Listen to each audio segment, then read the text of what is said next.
लेकिन सबसे पहले आज की तमाम बड़ी खबरें नॉनस्टॉप न्यूज में। कृषि कानूनों का विरोध कर रहे किसानों और सरकार के बीच कल दोपहर 2 बजे छठे दौर की बातचीत होगी।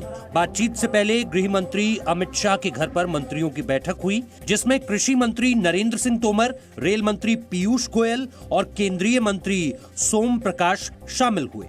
ये बैठक करीब 2 घंटे तक चली। सूत्रों के मुताबिक सरकार ने समाधान के लिए फाइनल फॉर्मूला तैयार कर लिया है। सूत्रों का कहना है कि 3 कानून रद्द करने की मांग को छोड़कर बाकी सभी मांगों पर सरकार किसानों को फॉर्मूला देगी। सरकार को भरोसा है कि कल की बैठक में समाधान निकल जाएगा। हम पूर्ण आशावान हैं कि कल जो वार्ता होगी उसके अंदर एक समाधान तक पहुंचेंगे और निश्चित रूप से जो किसान संगठन आ रहे हैं उन पर हमें पूरा भरोसा है कि वो सकारात्मक सोच के साथ आएंगे और एक समाधान की ओर हम बढ़ पाएंगे। वहीं संयुक्त किसान मोर्चा ने सरकार के न्योते को स्वीकार करते हुए एक चिट्ठी भेजी है। चिट्ठी में तीनों कृषि कानूनों को रद्द करने की मांग फिर दोहराई गई है। न्यूनतम समर्थन मूल्य यानी एमएसपी पर खरीद की कानूनी गारंटी देने की मांग की गई है। साथ ही राष्ट्रीय राजधानी क्षेत्र और आसपास के क्षेत्रों में वायु गुणवत्ता प्रबंधन के लिए आयोग अध्यादेश 2020 में किसानों को दंड से बाहर रखने के लिए संशोधन और विद्युत संशोधन विधेयक 2020 के मसौदे वापस लेने की भी मांग की गई है। चिट्ठी में कहा गया है कि तर्कपूर्ण समाधान के लिए इसी एजेंडे के अनुसार चलना जरूरी है। हालांकि कृषि बिल का विरोध कर रहे किसानों ने चिल्ला बॉर्डर पर कृषि कानून की कॉपी जलाई। पश्चिम बंगाल के बोलपुर में आज मुख्यमंत्री ममता बनर्जी ने पदयात्रा की। ममता बनर्जी ने शांति निकेतन के रिजॉर्ट से जाम्बुनी तक 3.4 किलोमीटर की पदयात्रा की, जिसके बाद उन्होंने रविंद्रनाथ टैगोर की मूर्ति पर फूलमाला चढ़ाई। बोलपुर की रैली में ममता बनर्जी ने बीजेपी पर हमला किया। ममता ने कहा कि बीजेपी बाहरी है, वो स्थानीय संस्कृति को नष्ट करना चाहती है। रविंद्रनाथ ठाकुर যেদিন গানটা গেয়েছিলেন আমার সোনার বাংলা আমি তোমায় ভালোবাসি, সেদিন রবীন্দ্রনাথ ঠাকুর সোনার বাংলা রচনা করে গিয়েছিলেন এবং বাংলাদেশের জাতীয় সঙ্গীত আজকে আমার সোনার বাংলা আমি তোমায় ভালোবাসি। ममता बनर्जी के मंच पर बाउल गायक वसुदेव दास भी मौजूद थे। 20 दिसंबर को गृह मंत्री अमित शाह ने बाउल गायक के घर लंच किया था, लेकिन आज वो टीएमसी की रैली में मेहमान बने। बोलपुर में ममता ने जहां से पदयात्रा की, 20 दिसंबर को अमित शाह ने इसी जगह पर रोड शो किया था। बीजेपी ने ममता की पदयात्रा को फ्लॉप कहा है। ममता जी कहाँ है माँ माटी मानुष? आज तो गोली बम बारूद ने ले लिया उसकी जगह। आज पॉलिटिकल पार्टी के राष्ट्रीय अध्यक्ष श्री जगत प्रकाश नड्डा जी जाते हैं, उन पे हमला हो जाता है। कैलाश विजय वर्गीस जी जो महामंत्री हैं उनकी गाड़ी तोड़ दी जाती है। कोई वर्कर वहां सुरक्षित नहीं, आवाम सुरक्षित नहीं। ममता की रैली के अलावा बीजेपी नेता शुवेंदु अधिकारी, केंद्रीय मंत्री बाबुल सुप्रियो ने भी टीटागढ़ में रैली की। पश्चिम बंगाल के हावड़ा के बोटेनिकल गार्डन इलाके में टीएमसी नेता की हत्या के बाद से तनाव है।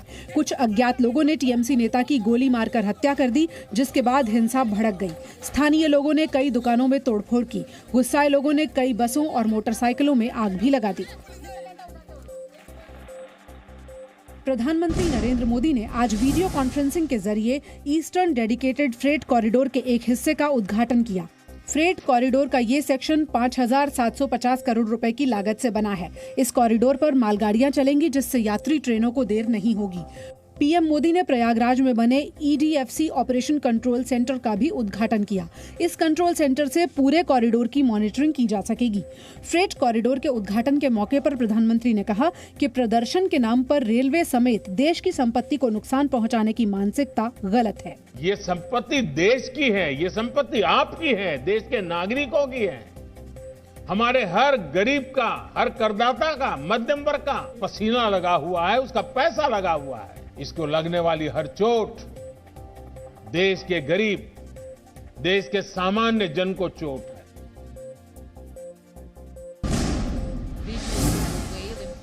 देश में कोरोना संक्रमण को देखते हुए इस बार दिल्ली के राजपथ पर होने वाली गणतंत्र दिवस परेड में बदलाव किया गया है। कोरोना की वजह से गणतंत्र दिवस परेड की लंबाई कम की गई है। इस बार परेड विजय चौक से नेशनल स्टेडियम तक ही जाएगी। परेड की लंबाई 8.2 किलोमीटर से घटाकर 3.3 किलोमीटर की गई है। गणतंत्र दिवस परेड को देखने का मौका भी इस बार कम लोगों को ही मिलेगा। इस बार 1,15,000 लोगों के बजाय सिर्फ 25,000 लोग मौजूद रहेंगे। परेड में इस बार दिव्यांग और छोटे बच्चे शामिल नहीं हो पाएंगे। 15 साल से ज्यादा उम्र के स्कूली बच्चे ही शामिल होंगे। परेड के हर दस्ते में इस बार कम लोग होंगे और परेड सोशल डिस्टेंसिंग के साथ होगी। इस बार खड़े होकर परेड देखने की इजाजत नहीं होगी। परेड के दौरान कोविड बूथ भी बनाए जाएंगे, जिसमें डॉक्टर और पैरामेडिकल स्टाफ मौजूद रहेगा।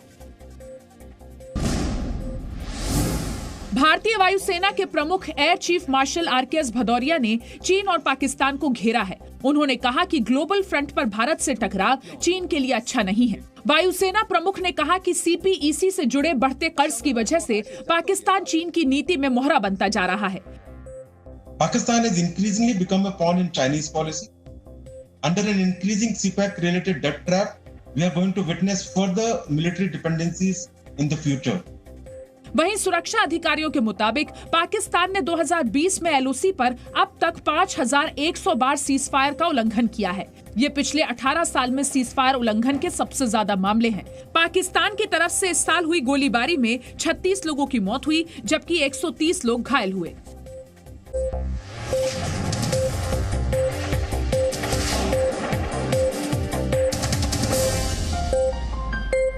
Presenting B News app, available on Google Play and App Store. Download it now.